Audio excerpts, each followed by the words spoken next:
as a lighting designer. You have a lot to work with here in terms of extra light. It seems like the video monitors. Was there sort of guiding principle for you about the design? Yeah, we started, Michael and the set designer and I, having done Spring Awakening, we sort of started with this, knowing that there are places that we had been with that show that we tried not to want to do the same thing, in fact, do the opposite of. So where Spring Awakening was so like finely calibrated and sort of minimal focus, we knew that we wanted to make this, we very quickly sort of settled on this sort of maximalist idea, where it would be like, especially you can see it in the first number of the show, like multiple points of focus. Whereas Spring Awakening was so like sort of isolated and spare and empty that we wanted like layers of images and layers of focus. And then we also knew that I pointed out that there were all these other pop rock shows on Broadway like Fela and Rock of Ages, and Spider-Man was going to be playing now. And we wanted to try to avoid the excess of the environmentalism that those shows had. So I kept encouraging us to keep the entire show on the stage and not creep out of the house like those shows did, or like we did with Spring Awakening. And also I just wanted the show to look not like going to see a rock concert at Madison Square Garden, which is something we could never compete with and what people would expect to see. But I really wanted our show to look like you went to the Metropolitan Opera and had the rules of getting into an opera like this show does with the slow curtain. But then this rock show would explode from the stage out at you. It's really interesting that you mentioned, opera, because you have described it as a pop. It's a punk opera, and if you think about punk music and opera, they don't have a lot in common, and yet, in terms of the expression of extreme emotions, there's a lot in common there, it seems, and about transcending any kind of naturalistic or realistic representation of life. But about the rock concert thing, I think somebody said yesterday that Stephen Hoggett, the choreographer of the show, that you got some moves from the rock concert. Is that true? That we got some of our moves?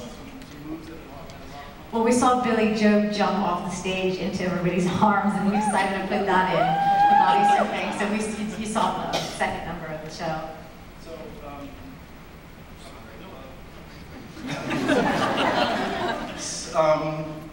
So tell me a little bit about the choreography. There's a lot of just sort of low center of gravity type of movement here. Well, the thing about Stephen Hoggett, he was so brilliant that he opened up my mind to what movement means. Dance is movement. It doesn't mean technical movement and a vocabulary that we learn in a dance class. It just means movement, any movement. And we had this cast of amazing actors and singers who were great movers, but if you ask them to warm up at the bar, they bring in some beers. Like they're not dancers. So what Stephen Hoggett had to come up with was a way to create movement that meant something to the actors, that meant something to the music, but that everybody could do. So what we did was this sort of a really interesting, beautiful way to choreograph a show. It was very collective and collaborative and emotionally based. So he would say, I want everyone in the room to come up with 2 moves about trying to break out of this small town, whatever it is, punching, hitting, whatever. So go ahead, do 2 moves, 1, 2, whatever it is, anything you want. And then you did it, and you did it, and you did it, and then we formed a circle instead of using a mirror, which creates all kinds of self-awareness and uncomfortableness. And we all faced each other in a circle and taught each other the movement, choreography, right? Instead of just regurgitating movement that we've learned our whole lives. So 2 things happened. One, the actors felt a real sense of authority with it, so they were comfortable right from the beginning instead of learning it the way you learn most dance class moves. And 2, I have never had to give a note ever on the stage about marking or not dancing full out, because everyone has such ownership with this stuff, because it all came from all of us. So it was really wonderful. So turning to the actors now, that's just amazing, just moving and just it's violent. It looks violent. And what's it like? How do you not twist an ankle or accidentally punch your co-star? You twist a lot of ankles, actually. I've twisted both of mine, I think, doing the show, but it's okay because we know we weren't marking, like she said. We do feel a sense of ownership. At least I do. I know you guys do. You know, we've all created it as a family and immediately became a family so easily. So it was easy for us to love, like, oh my God, did you see what John did? I want to do that too. And then we'd all do it together and we just have such a good time. But there's definitely twisted ankles and injuries, and you do what you can with the injury that you have, but it's all worth it in the end because you're doing American Idiot, pretty much. So.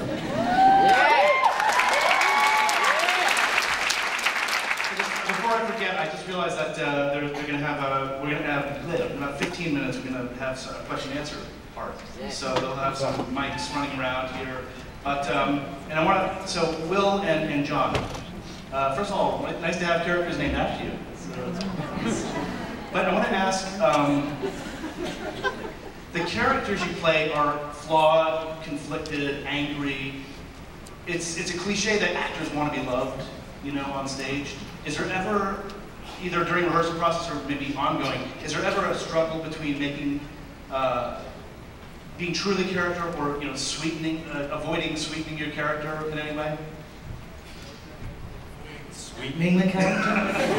Adding sweetener, yeah. Making the character too sweet? I feel like there have been conversations about finding finding love in it, and so it's not all about just rage and lashing out and stuff like that.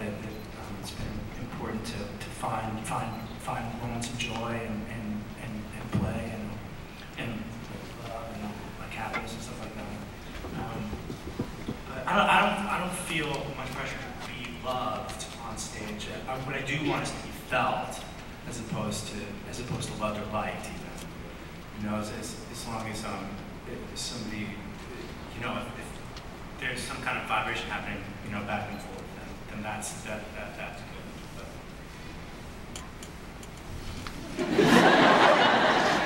I gotta get something out of John. So, obviously you made a big hit with Morris Stiefel in Spring Awakening.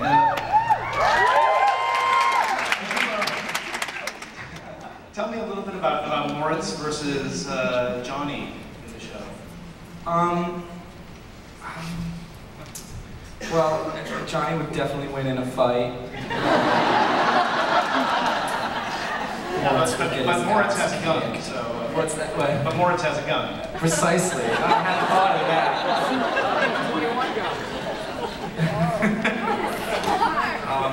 Well, you know, people ask a lot about, you know, like the similarities between the character and did it feel like kind of the next step? And I think for Michael and I was really into the idea of Spring Awakening was the first time I'd ever done a musical of any sorts, and I honestly thought it was the only one I'd ever do. And towards the end of my run at Spring Awakening, Michael asked me about this to do the reading in the workshop, and I had such a great time. There's a lot of challenges about acting in a musical, especially like a rock musical or a musical that that doesn't kind of follow the same kind of trajectory as more traditional musicals. For an actor, there's some really amazing challenges about how do you tell the story and how do you have these scenes happen in a verse of a song. And it's really exciting and it's really thrilling and it's really hard. And I really like the idea of going back into that and going further with it. You know, I tend to forget about whatever the last thing I did was after I move on. And I had a thought early on where I thought, oh boy, you know, not that you want to think too much about how your work is going to be taken. You know, you really want to make sure that you can go home feeling good about it and not worry so much about what everyone else is going to think. But I was worried early on that people would think, oh, you know, he's just repeating himself. You know, he's playing an angry, kind of tortured person in a rock musical. And as far as the performance goes, a lot of it I can't help. It's just what kind of comes out of me when, you know, I love rock music. And when asked to perform it, there's a certain, especially when it is angsty and it's immediate and it's kind of, a lot of these songs are about, you know, inner frustration, and a lot of the songs that Moritz sang in Spring Awakening were the same type of kind of primal scream. But that's just kind of inherent. That's what comes out of me. But as far as the characters go, other than being kind of expressive and angry young men, they're incredibly different, obviously. You know, and it's funny that I said that Johnny would win in a fight, because I do actually, you know, Johnny makes a choice in this throughout this show to keep going, and I hope that, spoiler alert, Moritz shoots himself.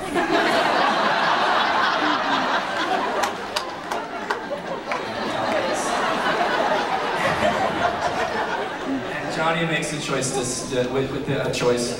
This is something you said so lovely last night, Michael. That Johnny makes this choice that ultimately that saves his life. You know. So, and so, despite those kind of similarities that I think are just really more based around the genre of the show, if you will, this kind of new breed rock musical. But other than that, I didn't approach them in the same way. Moritz was definitely miles away by the time I started working on this.